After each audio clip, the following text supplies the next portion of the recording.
Do you feel like you are doing everything in your business, in growing your brand, but there's no engagement, there are no clients, it's just crickets? You're showing up the best way you possibly know how, but there's nothing happening. Chances are you're making one of the biggest mistakes that I see a lot of entrepreneurs make. And the good news is branding is fixable. So it's not like, boy, everything done, you can't fix it. There's nothing you can do. You can fix it. And that's just the terrific news about branding. It's fixable. And that big mistake a lot of entrepreneurs are making is not having a clear brand identity. So now you might be like, Carrie, like, what is that? What is even brand identity? Why should I care? So let's dive into it. So first of all, a brand is how your audience perceives you. It is how they experience you and think about you and will tell others about you. And then branding is the work you put in to build that perception. It's everything from how you communicate, to how you look, to how your audience experiences you. And so your brand identity is just the visual and strategic representation of your brand. It's all the elements that shape how you are perceived by your audience. So let's just, talk a little bit about your brand identity. No, there's some key components of your brand identity, and one of them is one, how you look. Oftentimes, I know a lot of entrepreneurs focus a lot on this side, how you look, from like your colors and your fonts and all the visuals, and that's important. But then there are other elements that you need to be mindful of. It's how you speak. It's not just how you speak, but how you communicate. So it's your messaging. And then you have another element is how they experience you. And so a strong brand identity really ensures that you are consistent. It helps you to get the recognition and helps to build trust. And that's really just helping you to attract and retain your ideal clients. And so when your brand doesn't have a clear identity, one, it causes confusion in the minds of your ideal audience.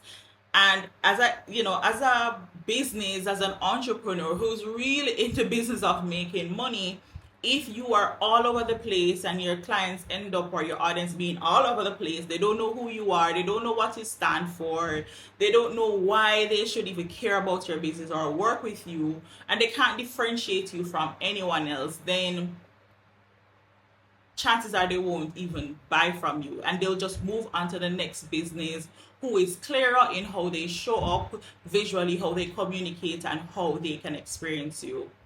So think about it. You don't want to be showing up randomly. It's like they don't know what to expect from you. You pop up on their social media feed. I'm like, I don't even know what I'm getting today. I don't know what to expect. I look in my feed. I'm not sure which colors to expect from your brand, like visually. I'm not sure how you're going to communicate. Are you going to be serious today, or, like really playful today? And so not having that clear identity, that clear distinction can really hurt your credibility and make it difficult for your audience to connect with you. People really want to know exactly what you are about.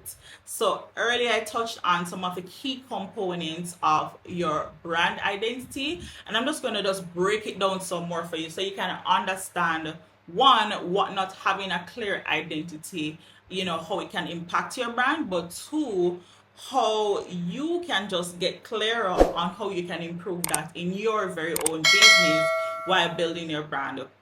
And so, like I said, the first component is how you look. And how you look have a lot to do with your visual identity. And your visual identity includes your logo. It includes, that mark. What is that mark? When they see that, they say, yes, I know this is the brand. And then two, what is your color? What color palettes? What's the colors you're using that will evoke that emotion or connect them to your brand? What is associated with your brand? What's the psychology behind using those colors? And then you have typography. Which fonts are you using when you're creating your visuals, the graphics? Which fonts are you using? Are you going to use these 2 consistent fonts, or are you going to be using like 5 different fonts? Or are you using 2 fonts today and next 2 next week? What are you really giving? And then you have imagery and graphics, and that has to do the designs that you're creating. But another important element is your images in terms of even your photos. Like, are you showing photos of you being playful and fun, or is it more like adventurous? What is it? So overall, it's just the aesthetics visually of your brand that covers your visual identity. And then 2, it's your brand messaging, how you communicate. So 1, you're looking at your brand name. What is the name of your brand? What's the tagline are you using? Is it memorable? Is it concise? And then the voice, your brand voice and your tone, how you speak. So are you professional? Are you like very friendly? Are you very casual? Like, what is the vibe you're giving? And like, I can just give a quick example. So for me, I would say my brand is more of a casual vibe, right? But I'm like also like talking to a friend, talking to you on a level, like I wanted to understand, like, hey, you not doing this isn't good for your brand. But I'm not like going to be like reprimanding you, and that's just not my tone. And then another element is your unique value proposition. What is different about you? And what's different about you also shows up in how you communicate. And then another element of how you communicate is your brand story. What is the narrative? What is the story you're going to be telling people that will help them to connect with you on a more emotional level? And so I can just give you a quick example, like for my brand. So one of the things I often tell, like, my audience, or just share with you, is that one of the key reasons I started out on YouTube was to build my confidence, to build my on-camera confidence. And so I take my audience normally through this journey of me once being shy, very introverted, very fearful of putting myself out there, even though I wanted, persons to know what I know. And so I made a transition of stepping outside of my comfort zone and started to share my story more and to build my confidence on camera, just as a challenge. And over time I've grown, I've got more confidence on camera. So I'll share, boy, I was so fearful, boy, I didn't even know, like, just sweating and fumbling over words and all the things. And I'll talk about how sometimes, I'm not always the most confident, I don't always want to show up on camera, but I have grown, and this has created opportunities for me, from training to speaking to getting even more clients. So that's part of my brand story. And then you have another experience, which is your brand experience, right? That's another component of your brand identity, your experience. How do people experience you when they go on your social media? What do you look like? What do you feel like? What is that feeling that persons get?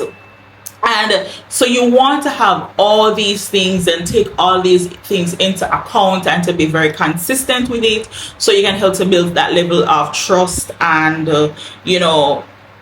credibility in your business and while building your brand. So I want to give you 2 examples outside of myself, right? So one of the big examples is Fenty Beauty. It's an inclusive beauty product by Rihanna. A lot of people love Rihanna.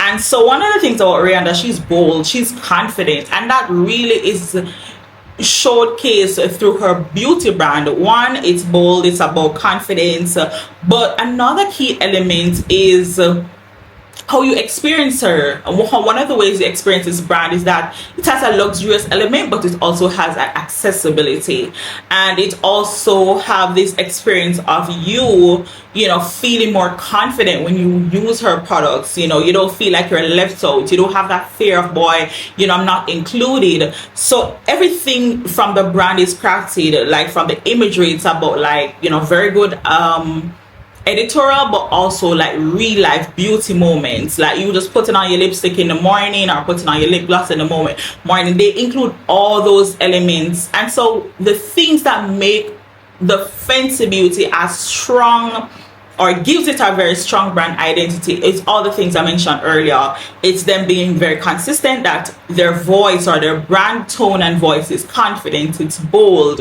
It's them using imagery of the everyday woman. Inclusivity is just one of the 4 things of the brand, and building that confidence for their audience, and just also having this luxurious element that is accessible for all, right? And then another great example that I know and love and use personally is a brand by Alicia Powell, who has this brand called Pixie Stock.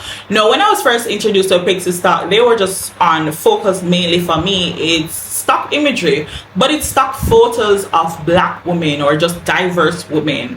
And I loved just being able to subscribe to this platform and utilize the resources. But over time, she has grown and transitioned, or I'd say transformed her brand into making it a community for women to access resources to grow in their business, and, you know, helping you to create better content and be more strategic with your content. So my experience with the brand has been, one, being able to see women who look like me and have access to photos that look like my clients. So when I'm posting those photos or using it as part of the graphics I'm creating or the imagery, there's a level of accessibility but also inclusion. Another key thing is that her brand exudes and represents just community, and it's welcoming. So even the way she speaks, it's like very soft and welcoming and very nurturing. And, you know, those are the key things that really include and make her brand one of the brands that I love.